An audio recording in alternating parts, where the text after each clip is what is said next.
I'm Edie Lush, and I'm here at Hub Culture at Transition Forum in Monaco. Really pleased to be joined by Dr. Julian Gold, City of Beverly Hills. Thank you for having me. Current council member and two-time mayor. All true. I love your pin because I went to UCLA actually, and it reminds me of back in the day when I used to, I hate to say it, but I used to drive through Beverly Hills. Well, why not stop? Well, I'll tell you what. Oh, look, thank you very much. I love it. Your very own pin, and it's official. The real deal. The real deal. Thank you very much. My So pleasure. tell me about Beverly Hills in an urbanizing environment, because actually the number of people who live in Beverly Hills doesn't change very much. Right. We have had a stable population of about 35,000 residents for decades. During the daytime, the working force and the visitors, the population actually swells to 250,000. But in terms of residents, it's about 35,000 residents, and it's been that way for a long time. And the reason for that is the fact that the amount of housing has not increased.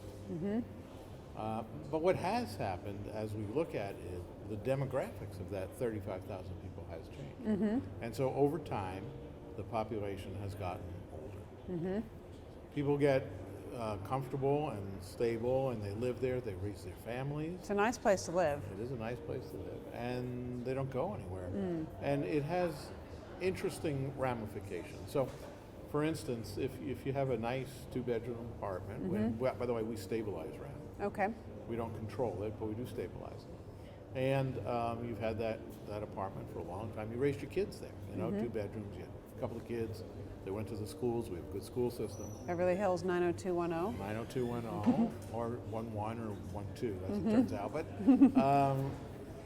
you've raised your kids, and now you're living in this same 2-bedroom apartment without your kids who've now left the house. But because the rent has been stabilized, you can't go anywhere. You cannot find a comparable apartment for the same rent. So you stay there. And it's really a bigger apartment than you need or probably want. But where do you go? Where do you go? And with the rising cost of rent, or buying a house for that matter, people just stay in place. And so, on the one hand, I suppose it's good, you know, the population ages in place. But not having a younger generation, not having kids in the schools, not having a workforce, a young workforce, really has its own set of issues attached to it. We're actually looking at ways to change that. So how do you change that? How do you change an aging population that's very stable? We're actually quite happy. Right. We hope, well, there are a couple parts to this, but it's interesting though, when you look at the demographics, when you look at what the so-called millennial generation wants, and we've done some work around this, and when you take a look at what more senior population wants, people perhaps my age, it's not all that different. You don't need the big house. You don't need the big apartment. You want a place that's comfortable, that has nice amenities. The amenities may be different compared to the young versus the older, but nonetheless, you're looking for probably smaller, affordable space with nice amenities. And so really, I think our job is to change our rules to allow for just that, smaller, affordable space with nice amenities. We have to do it in a way that the developers, and this is the piece that gets lost. It's not the city, the residents can want whatever they want. We can dream as big as we want to dream.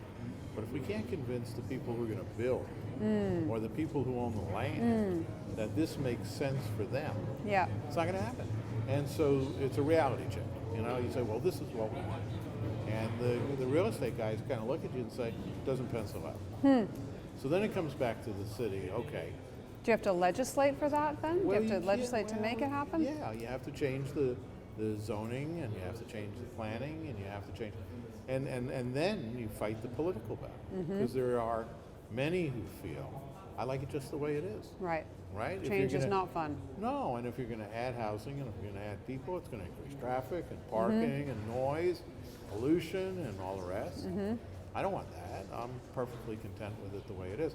And so we as the electeds have to walk this line between sort of creating change, creating a platform for change to take place, and at the same time reassuring the established voters, because after all, they are our boss, you know, that what they're going to get is going to be better than what they've got, or that generically it's going to be better for the community. and they're not going to be overrun by traffic, and they're not going to, and that's a challenge. It really is a challenge. It's something we struggle with. It's true of any change, but it's certainly true of change that really impacts the core nature of the way the city. The kind of the fiber of the city. Fiber of the city. That's exactly right. And beyond that, you have to do it in a way that's respectful to the city's historic past. So all cities have history. We have, master architects. We have homes that were built in the heyday of Hollywood. We have down the block, actually, from where I live, is the house that Marilyn Monroe lived in when she was married to the baseball player Joe DiMaggio? Joe DiMaggio. And there are rumors about all kinds of underground tunnels to the house and all that. Best we can tell, it's not true. Right. But best we can tell. But that house still exists. Right. And it's a little bungalow that she lived in with Joe DiMaggio. And it's something that people want to see. It's something that really does reflect what made Beverly Hills Beverly Hills. And so the question is, how do you keep that? Where is the balance between the new and the big, and the old? And we struggle with that. So I wanted one more question about how you make cities livable. And I could ask you all kinds of things about autonomous cars, and I know you're working on that, working on different forms of technology. Actually, the thing I'm really interested in is about banning smoking. Because I understand that that's one of the things that you're working on there. Well, yes, absolutely. And as mayor the first time, I was the one that promoted, before anybody was really talking about it, the fact that e-cigarettes were no different than cigarettes. I know that the e-cigarette industry hates me for it, but the reality is, you're putting hot stuff in your lungs, can't be good for you. And it's high in nicotine, can't be good for you. And there's got to be a reason that the tobacco manufacturers are now buying these vaping companies. So it's a bad, so that we consider all of it together. We consider tobacco, e-cigarettes, and we actually include marijuana in that too. Now, marijuana is an edible. I don't want to get into the marijuana thing, but it's an edible, maybe different. Right. But the general notion of smoking, putting something hot in your lungs, is kind of what we're talking about. Over years now, actually quite a few, we have slowly but surely reduced the ability to smoke in Beverly Hills. And so we were the first, I think, certainly one of the first, that banned smoking in restaurants and then in bars. And then as time went on, it got further and further. You can't smoke in public places. You can't smoke at public rallies or demonstrations or any of that kind of stuff. And from there, we actually said, well, and we did this 2 or 3 years ago, you cannot smoke in multifamily homes. Okay. And I have to say, that was a surprise that we didn't get a bigger backlash. And in particular, the backlash we didn't get, which was surprising, was from the landlords. I assumed the landlords were going to be offended by the fact that now we were going to reduce their population of renters, and they were going to be all over us about the fact that we were banning smoking in multifamily dwellings. By the way, it includes condominiums. Okay. But interestingly, quite the contrary. They were very supportive, and at the end, it was an economic decision for them. Because if they had a renter who smoked, the cost of rehabbing that unit was so high that by precluding that, they were saving a lot of money. Fantastic. So they loved it. So that actually passed with very little opposition. Last year, we passed a ban on flavored tobacco product, flavored vaping product. The FDA, the US FDA, actually had separated in their decision-making menthol from everything else. We included it all together. We said if it's flavored, it's flavored, and it doesn't matter what it's flavored with. There is no doubt that flavored tobacco products are aimed at kids. Yeah, They're absolutely. aimed at kids. You cannot convince me. You find me an adult over the age of 14 who's going to smoke bubble gum or popcorn. Right. Or, really. Yeah. So who are they targeting here? It's pretty clear, And so we banned the sale banned the smoking of all flavored tobacco products. This year, I started, and we just completed an ordinance that will ban the sale of virtually all tobacco in the city. There are a couple of exceptions. One has to do with private cigar bars. There were 3 of those. Right. We figured that had a minimal impact. And the other had to do with our hotels. Okay. So the hotels are fascinating. We have a very international clientele. much of the world still continues to smoke, although they should not. Yeah. But we recognize that somebody who's going to visit the city, even for a month, we're not going to convince them to stop smoking. We'd like to, but we're not.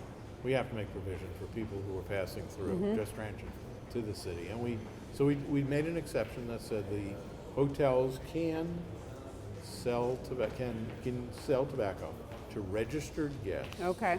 They can't be displays of tobacco, they can't be, right? But to their registered guests, they can provide tobacco products. You know, when we actually question the hotels, and these are five-star hotels, Absolutely. very affluent visitors, none of them allow smoking in the room. They all provide a place where people can go smoke. Right. But none of them allows smoking in the room. Right. So they've recognized the consequences to Their them. own economic Their own consequence, economic yeah. So they kind of were okay with this too, you know. We really hope that this is a model for other people. Yeah. So if you I'll get on a little bit of you can probably cut this out if I go too long, but I'm going to get a little bit on the bandwagon here. Smoking in the United States kills 500,000 people every year.